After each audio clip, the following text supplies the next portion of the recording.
Daybreak Africa is your one-stop top-notch breakfast show that brings you all the interesting stories happening in and around Africa. Because we have all the morning essentials, including the latest news, sports, weather, and events. And of course, the people. Daybreak Africa on television Nigerian. Weekdays, 9 a.m. to 10 a.m.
Good morning, everyone. Good morning, Nigeria. Good morning, Abuja.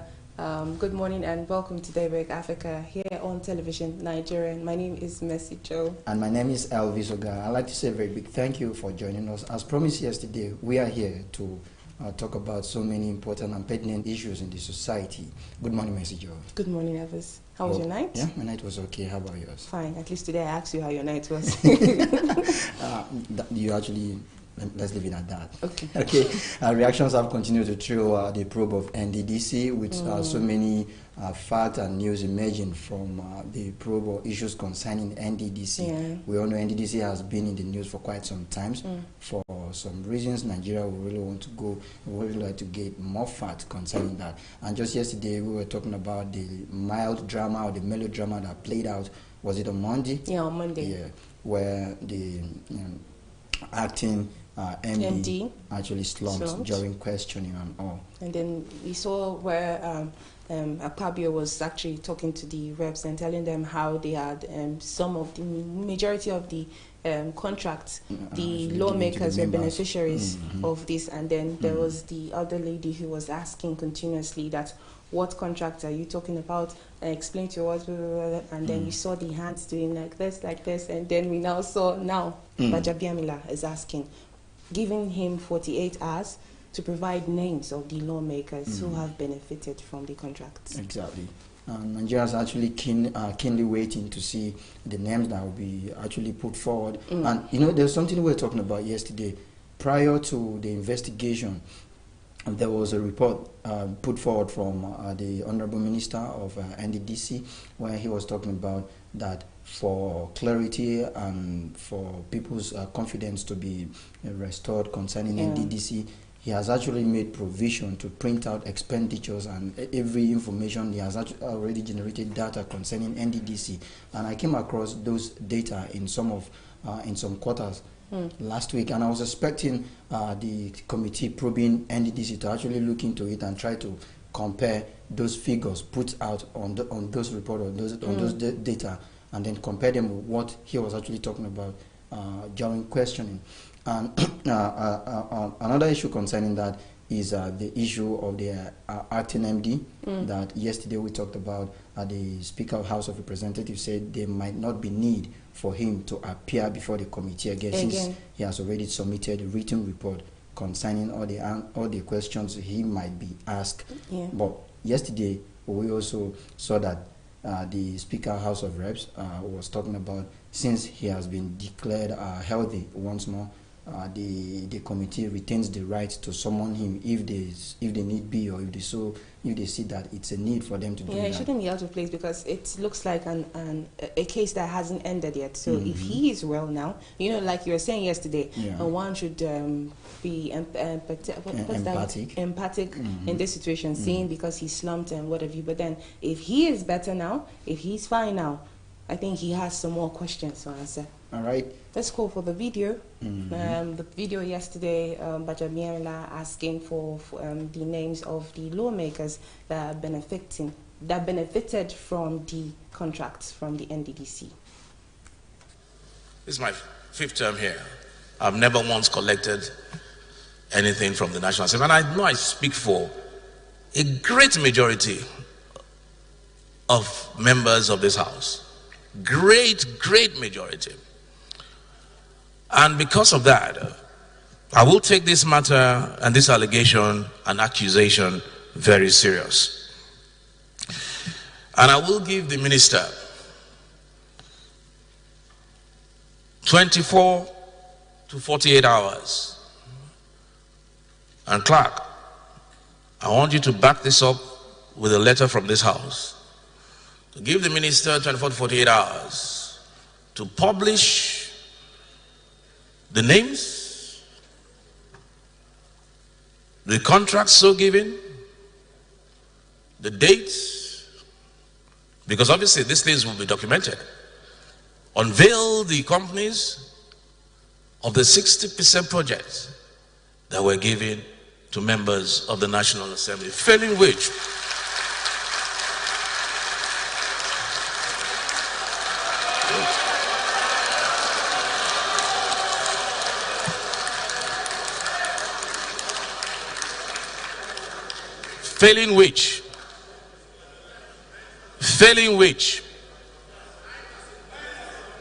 yes, of members of this 9th Assembly. All right, 60% contract that was given to the lawmakers there. Yeah. So, you know, I was asking you a question the other time. Now, are you saying it's out of place to award any contract to the lawmakers at all? Or is it more about whether the contracts were actually executed successfully or not? Which is the problem? We were actually trying to look at it, and most times people will want to maybe understand from different perspective or different angles. Okay, we're saying contracts should be awarded to people based on merit. So if they actually merited those contracts, it might not be an issue. But if it's more like a case of using your connections, which people have been saying, okay, we all know what's play around the polity worldwide, and then with some peculiarity to some certain regions and certain areas and certain parts of the world, that's where I think the issue is coming from. And for the lawmakers not to even look at it from that angle, because ordinarily one might want, if they are reasoning from that perspective, one might really want to say, okay, fine, you said the contract were given to members of the National Assembly, it's not wrong.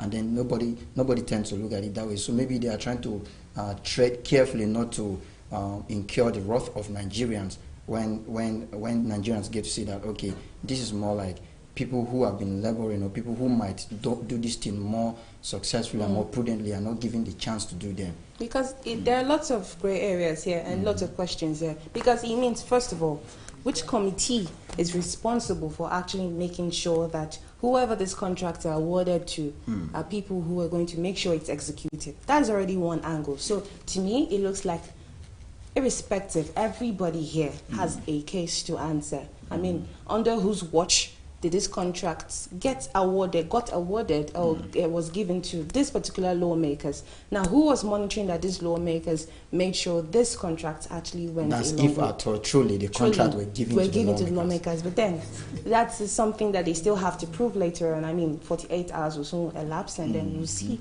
names, you probably see names, and then people come to account for what they have done, if they did this or not. I mean, if it's a road construction, it will be very visible to see if the road construction actually came in place. You know, before the ultimatum was actually given by Honorable Femi Bajamiela, the Speaker of House of Reps yesterday, he actually coined that to be the oldest trick in the books, where you'd be like, you throw something in the air without basis, just to turn the people's attention away from the main issue on the floor for discussion. And also, I mean, we'll get to see that. Yeah, we'll get to see that. We'll get to know. I think by this evening, we'll have the 24 hours elapsed, and then by tomorrow evening, 48 hours must have elapsed, and then we see the next action. I think I like the fact that ordinarily, one tend not really get to understand the way investigations are being carried out from this part of the world, because sometimes you see something that's not very hard, a very easy puzzle to solve or to put in place, and then people try to make my role and just beat around the bush, maybe in order not to get to the root of the issue. Because definitely, if that happens, maybe so many people's hands may be soiled, and then so many names will be cut and so many heads will roll. But I like the way this is actually going, and it shows that we've seen some level of political will to see that we get to the root of this whole issue. I just love the situation now, because before now we would see situations in times where some statements would go just under the carpet, unnoticed, and there'll be this form of pretense like it was never said. But then this particular one was really taken very personal, and I like that about that. Okay, we'll get to find out in the coming days. And anyway, from that, the 774,000 jobs is still making news concerning it, is still making rounds. The polity in the country, the back and forth movement from the executive to the legislature have actually been there, and particularly the sino show of all eyes has actually been on the Minister of State for Labor and Employment, the person of Festus Keyamo SAN. You recall when he had this face-off with the committee in the National Assembly concerning the implementation of these jobs, and people were trying to see, okay, who is actually going the right way and who is actually not going the right way. And there's something that happened yesterday where the National Assembly Committee actually went to a closed-door meeting again concerning that, and some information or resolution from that meeting has already been made public, and is putting to a test or putting some question to the legality of the office of Minister of State. All right. Categorically, it was stated that the office of Festus is not constitutionally recognized. That's what the House of Reps member said yesterday.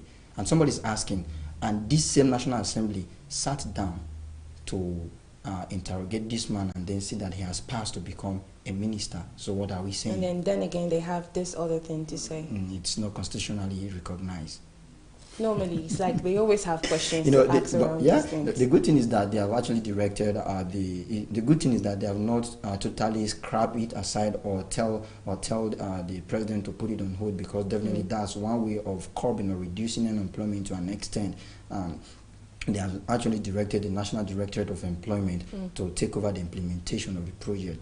And I think if we really see that we are clamoring for the right thing to be done, the Minister of State should be comfortable with the position to an extent, especially when it is devoid of external intervention or external intervention, because he was saying the lawmakers were trying to take over the job of executing project, which is not part of their prerogative or their job description. So if it's been shifted to the NDE, that's the National Directorate of Employment, it's a good thing. I think the main thing should be the job should be done.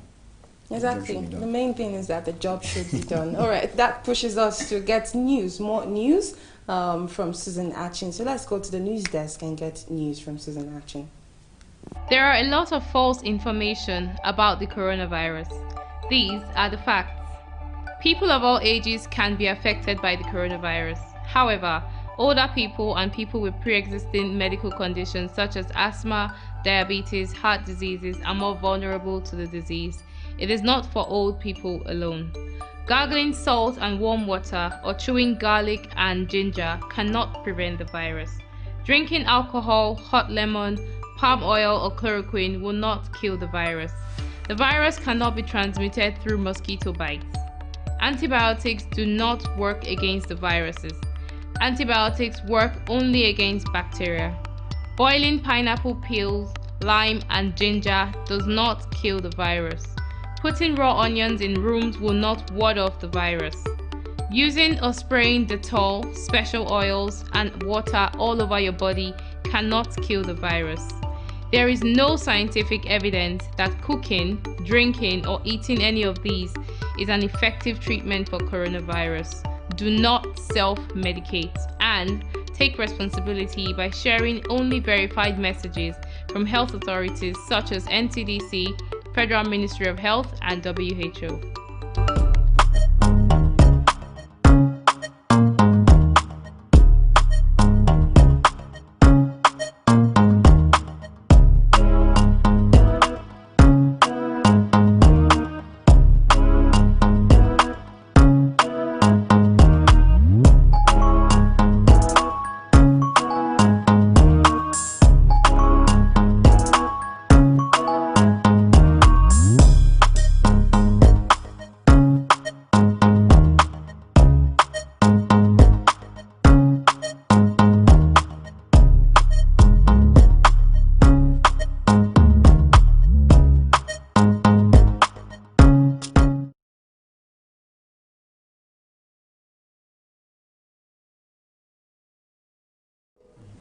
Good morning and welcome to AM News. I am Susan Achin.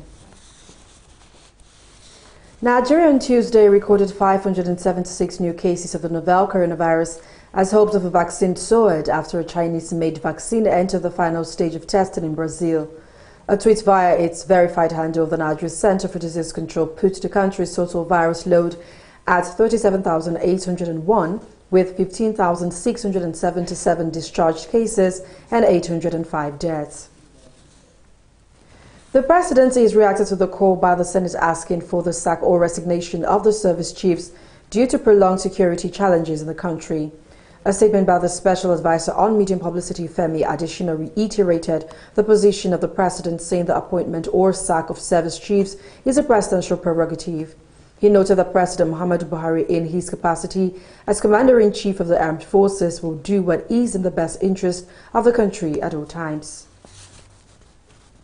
Now, the House of Representatives has asked the Minister of Finance, Zainab Ahmed, not to release any funds to the Public Works program of the federal government if it will breach due process. The House is also asking President Muhammadu Buhari to direct the Minister of Labour, Chris Ngige, to follow due process by ensuring that the National Directorate of Employment takes charge of the employment progress of the Public Works program.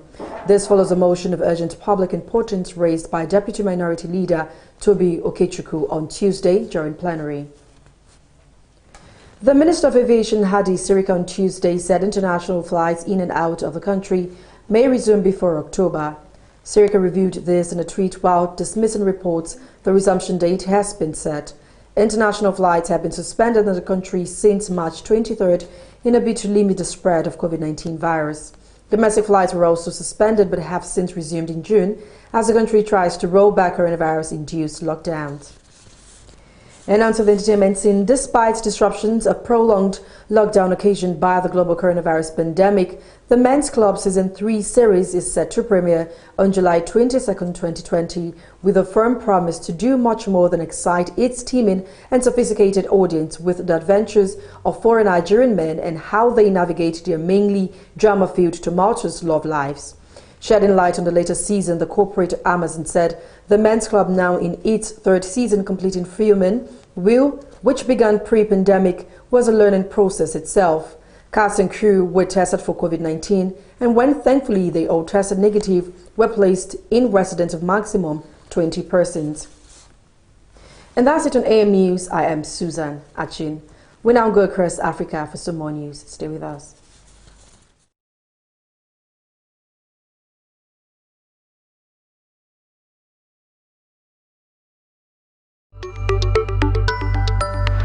There are a lot of false information about the coronavirus. These are the facts. People of all ages can be affected by the coronavirus. However, older people and people with pre-existing medical conditions such as asthma, diabetes, heart diseases are more vulnerable to the disease. It is not for old people alone. Gargling salt and warm water or chewing garlic and ginger cannot prevent the virus. Drinking alcohol, hot lemon, palm oil or chloroquine will not kill the virus. The virus cannot be transmitted through mosquito bites. Antibiotics do not work against the viruses. Antibiotics work only against bacteria. Boiling pineapple peels, lime and ginger does not kill the virus. Putting raw onions in rooms will not ward off the virus. Using or spraying Dettol, special oils and water all over your body cannot kill the virus. There is no scientific evidence that cooking, drinking, or eating any of these is an effective treatment for coronavirus. Do not self-medicate and take responsibility by sharing only verified messages from health authorities such as NCDC, Federal Ministry of Health, and WHO.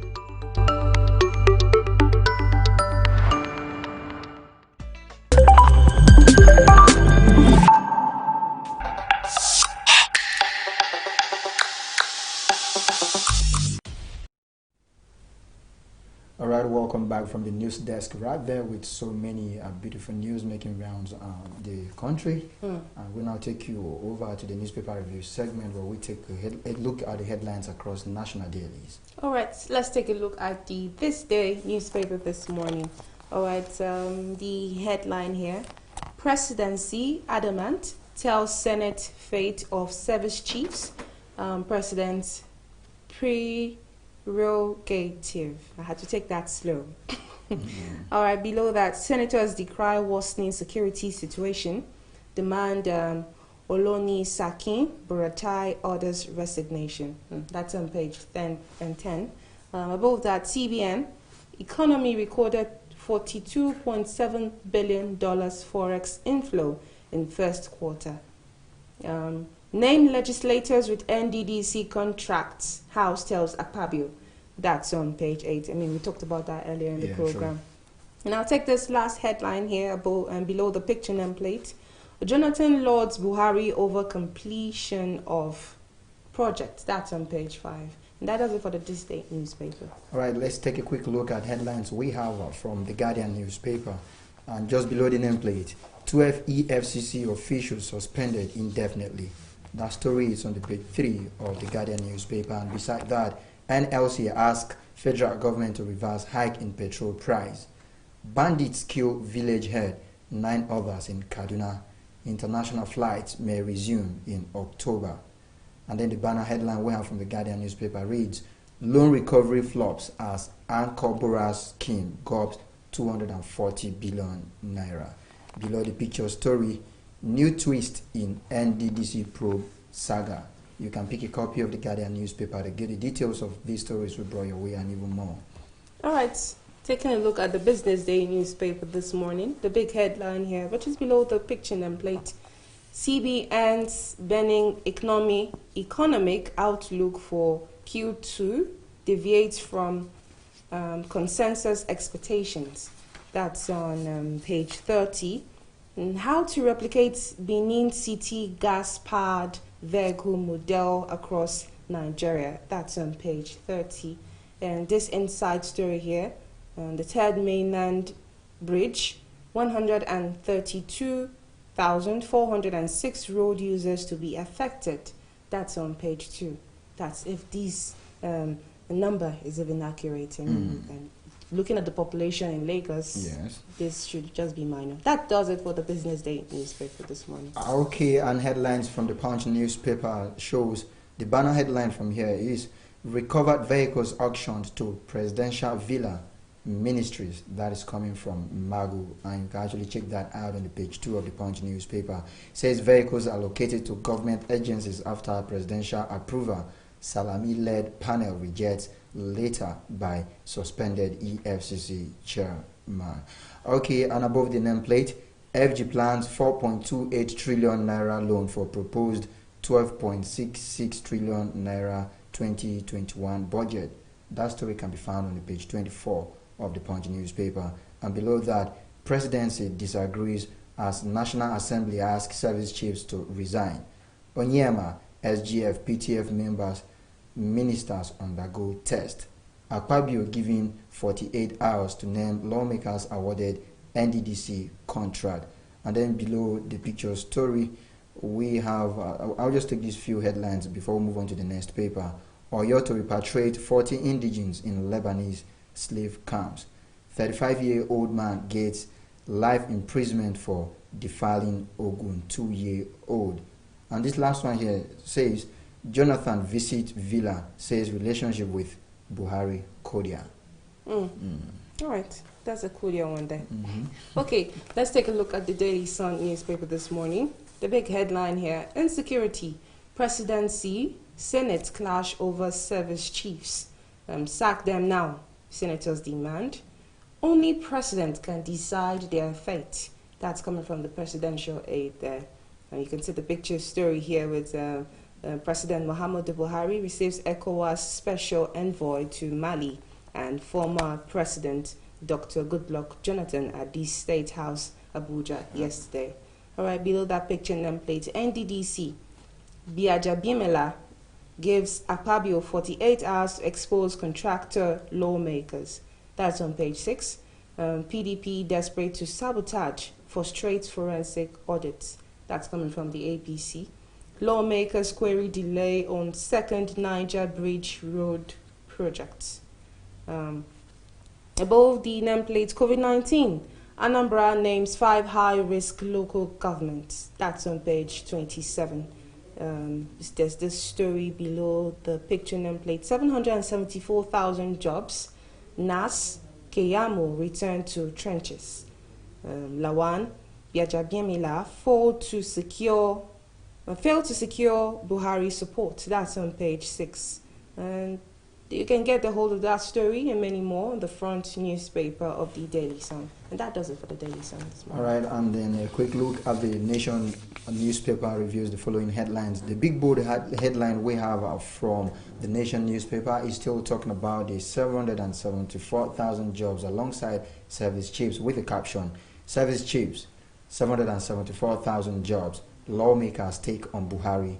President rejects call to sack security top brass. Senators, reps, Keyamo shouldn't recruit. And then above that, which is slightly above the picture story, we have a story concerning Edo election with the caption, Edo 2020, Obaseki will lose for poor performance, says Commissioner. NRM committed to rescuing Edo from bad leadership. PDP has best candidate for election and more on page 27. Above the nameplate, Speaker to Akpabio, list rep contractors, Minister gets ultimatum. Why Third Mainland Bridge must close, repair of 3.5 kilometer from Friday. We're talking about 2 days away from now. And then concerning CBN approves 50 billion naira revival appeal for textile. Okay, and I'll just take some few more headlines, which is actually below the picture story here. Federal government project 12.7 trillion for 2021 expenditure. Tribute as Funtua is buried. Lawan, Gbajabiamila, governors Obasanjo, Tinubu, mourn. And I'll take this last one here. Oyo opens all schools. 10 killed, 16 abducted in Kaduna, Niger communities. You can pick a copy of the Nation newspaper to get the details of these stories and even more. All right, let's take a look at the Nigerian Tribune this morning. Insecurity. Senate wants service chiefs to go. That's on page 2. Only Buhari has power to appoint or sack service chiefs. That's coming from the presidency. Above the nameplate, 774,000 jobs. Reps give condition for release of 52 billion naira. Senate presidency talks collapse. That's on page 26. Beside that, Oyo cancels third term. Vacation begins July 30. That's on page 26. Still beside that, Isa Funtua buried. NAS leadership, governors, Tinubu, IPI, others mourn. That's on page 10. Below the picture nameplate there, reps give Akpabio 48 hours to reveal lawmakers who are NDDC contractors. And PDP scared of forensic audits of NDDC. That's coming from the APC. And you can find that on page 3 of the Nigerian Tribune. Still beside that, gunmen kill village head, 9 others in Kaduna. That's on page 2. I mean, the crisis in Kaduna is getting heated and more heated up. Now, take this last headline here. 16-year-old girl killed in Ibadan. That's a very sad one there. But that's on page 27 of the Nigerian Tribune newspaper. And that does it for the Nigerian Tribune this morning. All right, and a quick look at the Daily Independent reviews the following headline from above the nameplate. We're taking it from the top to the bottom. Suspended NSITF MD directors siphoned 48 billion naira. That is coming from Chris Ngige. 5G deployment hangs in the balance as FG consult further. That story can be found on page 27 of the Daily Independent. And the banner headline from this national daily reads, NAS again dares Buhari over 774,000 job slots. Senate insists Keyamo cannot preside over program. Reps warn Buhari against handing scheme to him. Say Minister of State an aberration unknown to law. We actually talked about that as one of our major concerns for the day. And beside the picture story, village head, 9 others killed in fresh Kaduna attack. That story is on the page 27 of the Daily Independent. And below that, NDDC contract. Reps give Akpabio 48 hours to publish names of lawmakers. Gbajabiamila blames media for amplifying falsehood. You can check that out on the page 29 of the Daily Independent. And then the picture stories, one is of the visit of the former president Goodluck Jonathan to the villa, and he's pictured with the President Muhammad Buhari here. And another story, it's revealing the burial of late Issa Funtua. Below that, insecurity, Afenifere, Yakasai, Babatokwe back Senate on service chief's resignation. Lawan wants committee to investigate desertion of soldiers. Only Buhari can sack service chiefs. That is coming from Presidency, and that particular story can be found on page 28 of the Daily Independent. We'll now take just two more headlines from the Daily Independent before we wrap it up on the newspaper review segment. International flights not resuming in October, says the federal government, and that story is on the page 29 of the Daily Independent. And lastly, Naira exchanges at 472 to dollar at parallel market. That story is still on the page 29. And talking about our forex there, increasing to, I wouldn't want to call it all-time high, but that's quite a high amount, 472 Naira. It's very high there. It's very high. Really very high. Okay, Right. that does it for the Daily Independent, and I guess that's all for the newspaper reviews Reviews this morning. So it's time to go across Africa and get the news.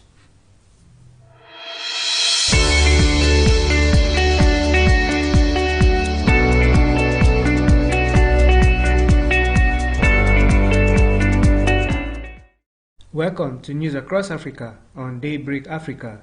Anti-government protesters in Mali have intensified demands for President Ibrahim Boubacar Keïta to step aside. At a press conference in the capital Bamako, the June 5 movement insisted that the West African States Parliament be dissolved. They also called for a Republican transition from the current government. Chokwe Mega, leader of the movement, said, "We told ECOWAS that we would not want the Malian people to feel that ECOWAS has the sole objective of keeping a president in power against his people. ECOWAS must not be an instrument for protecting heads of states. It must be an instrument for the service of the interests of the people. That is what we told them," he said after the visit of ECOWAS mediator Goodluck Ebele Jonathan last week. Reports say ECOWAS mediators met Keïta on Friday, and they also met the influential Imam Mahmoud Dicko of the June 5 movement in an attempt to reach a resolution. The protesters are demanding that Keïta resign over his perceived failures in tackling the dire economy and Mali's 8-year insurgent conflicts. Now, the Republic of Niger on Friday announced plans to reopen its air borders beginning 1 August. The country became the latest in an increasing list of countries ready to restart air travel. The country closed its borders since March in a bid to combat the spread of the new coronavirus. Passengers arriving in Niger are expected to present a negative test report to COVID-19 dating less than 72 hours. They will also be subjected to a rapid test and then expected to undergo self-isolation, according to the presidency. Now, passengers without a test report will be charged a fee for a test. And travelers departing from Niger must also present a negative COVID-19 test report. The country, which has for several years faced violence from insurgents, has recorded over 1,000 cases and 65 deaths. As of the recent record, Niger has a total of 1,104 cases, out of which active cases are 21, and they have made 1,014 recoveries with 69 deaths. The former mayor of Brazzaville, capital of Congo Republic, Christian Roger Okemba, has been sentenced to 5 years in prison over charges of corruption. Head of the Criminal Court of Brazzaville, Christian Oba, said that the former mayor was found guilty of embezzling of public funds. His wife, Anastasia Eleanor Okemba, was also handed a 3-year suspended sentence. The Okembas are to pay the Brazzaville mayor's office a fine of 304,000 euros in addition to their sentences. 6 other co-accused persons were found guilty of complicity, including former Budget Director General Nicolas Okanzi. According to his lawyer, they will file an appeal. Okemba had been accused in February by municipal officials of transferring more than 1.9 million euros to a private account for the municipality. Diodem Batsimba succeeded him in May to complete his term of office, which runs until 2022. Hundreds of Catholics in the Democratic Republic of Congo's capital Kinshasa on Sunday took to the streets. The protesters denounced the appointment of Ronsard Malonda as chairman of the Independent National Electoral Commission. They accused him of manipulating and rigging during the last country's general elections. Gertrude Ekomba, a march organizer, said, in quote, "We are marching for the CENI. This time we want a depoliticized CENI, a credible CENI, so that we no longer know the chaos that we experienced in 2018. The march is the third protest within 10 days in the Congolese capital. The peaceful march was accorded police protection, unlike the July 9 protest, which claimed the lives of at least 5 protesters. In Mali, ECOWAS mediators trying to resolve Mali's political crisis have proposed a power-sharing government and a new constitutional court. The ECOWAS delegation held a marathon weekend of talks in Bamako in their latest bid to calm tensions and called on the government, the opposition, and civil society to work together. Jean-Claude Cassibrao, ECOWAS head, said, "It is urgent to set up a government of national unity on the basis of consensus and taking into account the recommendation of the inclusive national dialogue and following distribution proposals. 50% of the members of the government will come from the ruling coalition, 30% of government officials will come from the opposition, and 20% government officials will come from the civil society." Now, President Ibrahim Boubacar Keïta had already made a similar offer, which was rejected by the opposition protest movement. The demonstrators are insisting that the president resigns, saying he has failed to address jihadist violence, corruption, and the country's economic challenges. Mali has been hit by protests that erupted last month demanding Keïta's resignation. The international community has been trying to defuse the crisis. That is it much we have for you on News Across Africa. Daybreak Africa continues shortly. Alright, welcome back. That was Across Africa right there with so much news to dwell on. I saw news concerning elections in several parts of Africa and even peace talk being negotiated upon by ECOWAS envoy in faraway Mali or nearby Mali. Which one? It seems like gradually everything is beginning to pick up. Despite the whole thing, you know, we're all trying to do the new cool, the new living, the new way of living. All right. That's COVID-19. Talking about new ways and ways. Can you marry a woman who already has 3 kids for another man? You've asked me that question before. Me. Yes. Me. Emike? No. All right. We asked the people on the street if what they had to say about if they're able to marry a woman who already has 3 kids from another man, if they would marry the woman, and we had their views. So let's take a look at their views.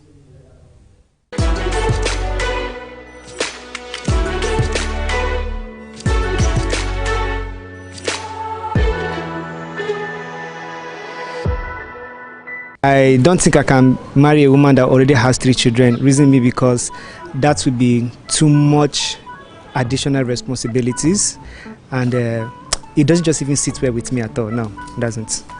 I think the basis of marriage should be love, right? So personally, I would say it depends on the connection and kind of relationship we've had over time. If she ticks up everything that makes a partner for me, then come on, why not? But I know that in our society today, people will not be in support of it, especially probably my parents and all that. But I think the choice of a life partner is a more personal one, so it's what works for you. Yes, I can, because what if you get a lady that have never been a parent, but she has aborted like 10 children? So having a child outside wedlock does not make someone less of a human being. So to me, I don't see anything in it. Yes, because it could be your sister tomorrow. So it's to me, I will. Why not? No. That's no go area. I can't marry a woman that has 3 children. Why should I? Where young ladies are everywhere, why should I condescend so low that I will go to the extent of marrying a woman that have 3? Although some people can do, but me, I can't.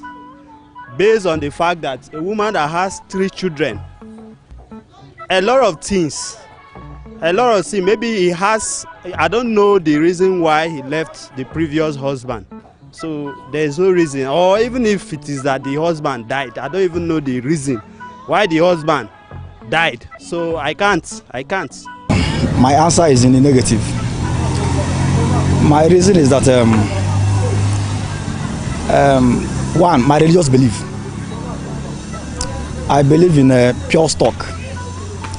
There is a reason why God always tell the children of Israel, marry from your brothers or your father's family. Because doing that, getting married to somebody that has already had 3 children, maybe either outside a wedlock or for other men, it has a lot of implications. And I wouldn't want to join my destiny with such a person, for whatever reason, son. Once that has happened, you are giving birth to other children, son, for whatever reason. For me, it's a no-go area, son, and such a marriage I cannot go into it, for whatever reason. That just pure, basically because of my religious belief, and again, even socially, son, somebody, son, it irritates me, son, just to know that we have given birth to other children. So now bringing you to be my wife, son, and I intend to marry only one wife. So if you already have other children, son, no, I want my children to be from just one woman. I don't want them to mingle with other people from we have brothers and so. No, it must be a wife I got married to, give birth to all my children. Any other person that want me to be maybe foster father and so, I can't do that. Yeah, why not? If my decision is to marry her, why not? We can go ahead and marry if I have a reason to do that. First, I want to be sure that they are not wanting to marry. Depending on the situation, if my decision, if she's a single mother, I can go ahead and marry her. Well, it's even fun for me to bring up those kids. I mean, we don't have to. It's very important for us to recognize the vital needs of a society. It's extremely important because adopting kids, to me, is superior to having kids itself. Even God had to adopt us, that. And so training the ones who are already here and giving them the resources to be able to take charge of our environment is very important. So it mustn't have to be directly my biological child. And some of the reason could be my person, I might want to just have a kid, and the woman with 3 kids want to give me one more. Why not? We can get married, as far as I'm not snatching somebody's wife or marrying a divorced person, that's all. It's a very dicey question, but the fact is, I can marry a woman who has 3 children from another man. That's if I'm actually a man to her age. Because I'm trying to look at if love is actually existing, or there's love between the both of you guys. Is it the 3 children that will actually come in between you guys, or what? Especially when the foundation of the relationship is being defined from the beginning. If the person told you, okay, I have 3 children, it's from so man, maybe I'm divorced or I'm a single mother who has had 3 children, and you feel, okay, this person's values, her philosophy of life, her thoughts or psychology of life matches yours, and then you find her attractive, I don't see any reason why you should actually use the fact that she's got 3 children from another person to stand in between you and her, especially if it's been defined from her estranged husband or her estranged partner, so that your security will be granted. Let it not be like you're coming to take somebody's wife, at the end of the day the society look at you somewhere, because true love is actually testing you to see if you could be able to look beyond the person's flaw, because nobody's flawless.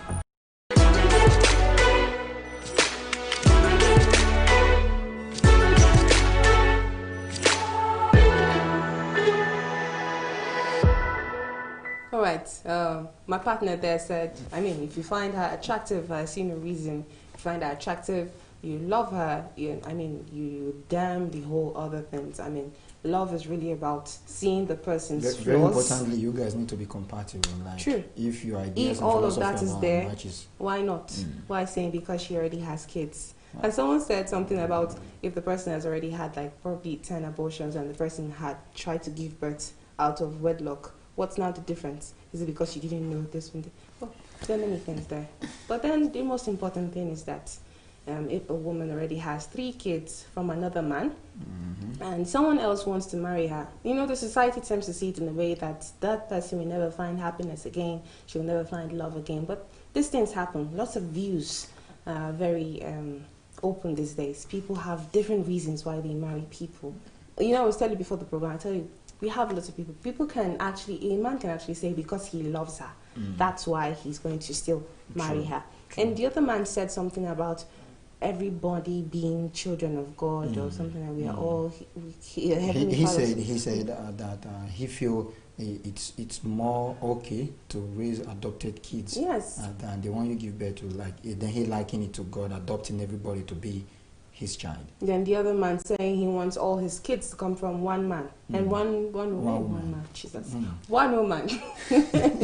different stroke for different folks right there. Yeah. But then it's you know, like how we say COVID-19 is not a death sentence. If a woman has given birth before and she gave birth out of wedlock, it's not a death sentence. Don't you advocate? It's just the society and how we say. But then things happen. Different circumstances. It happens. All right. That's much you can take today on the program on Daybreak Africa here on television Nigeria. Many thanks for watching us this morning. Before you quickly jump out of the studio, Big Brother Nigeria has actually resumed, and a whole of drama that has been playing out in the house. So it's because of Big Brother Nigeria, he said before I jump out of the studio. Because we're about to leave them with a package concerning Big Brother Nigeria. Correct. So just last night, V and somebody was actually trying to fight for a space to lie down beside the housemate, and like a whole lot of class chasing has been going out in the house, and then people have been shooting their shot. You recall the most talked about Ozo, and then the Nengi girl trying to do a whole lot of stuff. Nengi, Ozo. Okay, like you said, it's been an amazing ride with you this morning, and we're promising you that tomorrow, same time, same place, we're going to be back for another interesting outing on the show. Until then, my name is Elvis Ogan. And my name is Messi Joe. Like just stay safe and let's be fine. We'll be leaving you with a street creed on the start of Big Brother Season 5, the lockdown edition. Stay safe. Getting money is fine, but sustaining it is a problem. You get so if you're giving 85 million naira, it depends on what you're doing with 85 million naira. So many winners emerge from Big Brother, and then we wait for them for a period of time, and then they are nowhere to be found because they don't have an impact in the annals of time. They are not making progress, in the entertainment industry or in some other kind of industry, and we can say, okay, this is what this person is doing. Okay, taking precedence from past winners. Okay, so I want a situation where Big Brother should at least. Should have a more like a condition for winners that, okay, when you emerge as winner, we want to see you do X, Y, Z. We want to see you, see your footprints, in whatever aspects you've decided to be impactful. You get so you should don't just win and stay at home. They should add education, life to it. As in, we imitate what others do. Some doesn't even know the meaning of doing. Someone is doing like this issue of low wages and that, half dress, all these are miniskit. I think somebody that said the program was not interesting is people that did not follow it very well. Let them live with something, some level of information. You go to Big Brother, this is what you'll be trained, you'll be lectured in the business world, you'll be lectured in the entertainment world. Sometimes these people just come out at the end of the day, they don't even know what to do.